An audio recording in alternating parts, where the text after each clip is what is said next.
Hi friends, in this lecture we are going to learn about the anatomy of human ear. The human ear consists of three parts: the outer visible external ear, and the middle ear, and internal ear. The external ear is further divided into auricle, that is called pinna, external auditory matters, and tympanic membrane.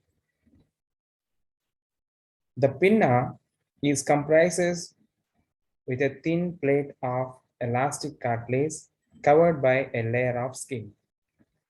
It consists of a funnel-like curves that collect the sound waves and transmits them to the middle ear. The lobule consists of adipose and fibrous tissues supplied with blood capillaries. And the second one, that is the external auditory meters. It is slightly curved canal supported by bone. It is interior part and cartilage in the exterior part. The meters or the canal is lined with stratified epithelium and ceruminous glands. And the innermost part of the external ear, it is covered with a thin tympanic membrane. This membrane separates the middle ear and the external ear. This part receives and amplifies the sound waves. Its central part is known as ambo. The middle ear. The middle ear comprises tympanic cavity, eustachian tube. The tympanic cavity is a narrow air-filled cavity separated from external ear by a tympanic membrane. The tympanic cavity has an auditory tube known as the eustachian tube in its anterior wall. The eustachian tube is a 4 centimeter long tube that equalizes air pressure on either side of the tympanic membrane. It connects the tympanic cavity with the nasopharynx. Ear ossicles. The ear ossicles are three small bones which are present in our body. Those are malleus, incus, and stapes. The inner ear comprises two parts. The first one is bony labyrinth and membranous labyrinth.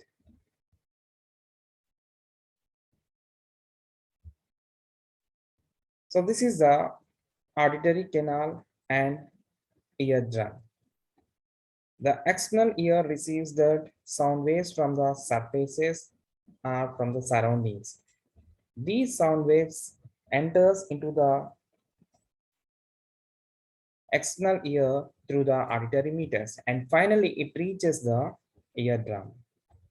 So here the eardrum, it is connected to the three smallest bones called malleus, incus, stapes. The malleus, which is in the shape of hammer, incus in the anvil shape, whereas the stapes in the stirrup shape.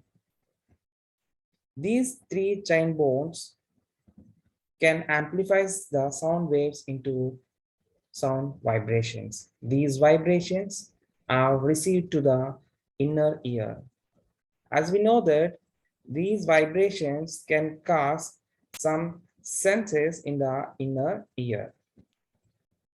As we know that the inner ear, it is a fluid filled cavity. This fluid is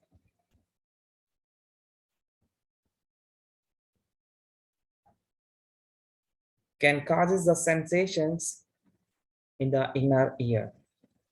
The sound waves which are enter into the inner ear are converted into the different types of sounds. The bony labyrinth surround the membranous labyrinth. which amplifies the sound vibrations approximately 20 times more. So how it can converts the sound waves into high amplified sounds. The anterior part of the middle ear, which amplifies the sound waves which are entered through the external ear. As we know that the membranous labyrinth is filled with the endolymph and comprises three semicircular ducts: cochlear duct, saccule, and utricle. The sensory receptors include cristae and organa of Carti and ampullaris macule. The cochlea, which converts all these vibrations into sounds.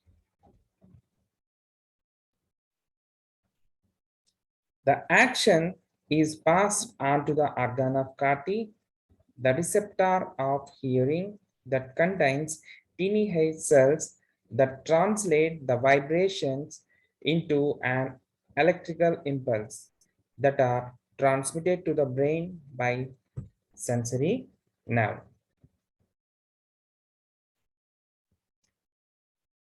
As we know that the vibrations produced pass through the tympanic membrane to the tympanic cavity. So here the ear ascals in the tympanic cavity receive the vibrations and the stapes pushes the oval window in and out.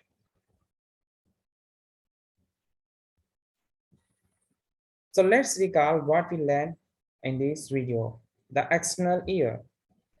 The external ear contains two parts: external auditory meters. It is a slightly curved canal supported by bone in its interior part and cartilage in the exterior part. The meters are the canal is lined with stratified epithelium and wax glands.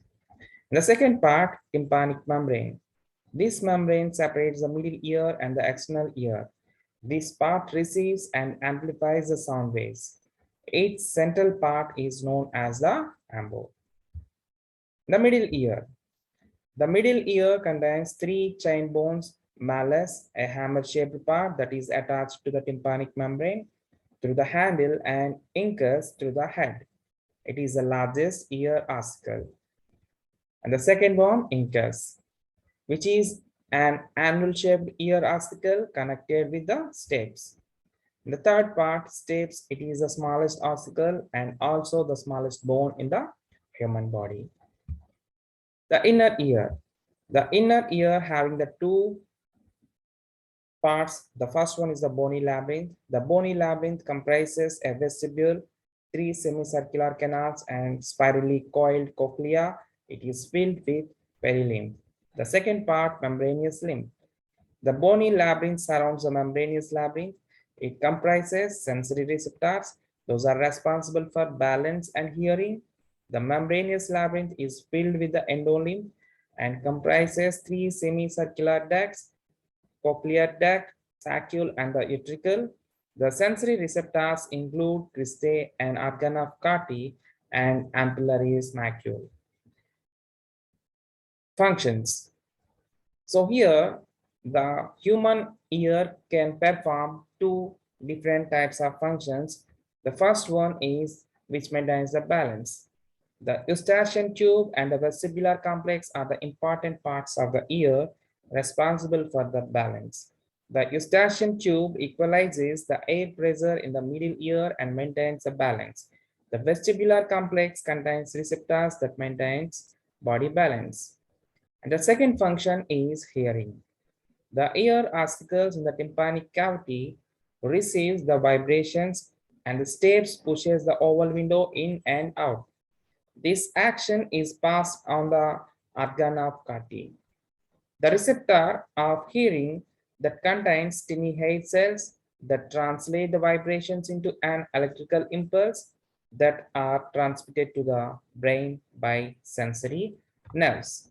So in this way, the human ear can maintain these two vital functions. The one is a balance and the other, and it participates in the identifying different types of sounds. Thank you.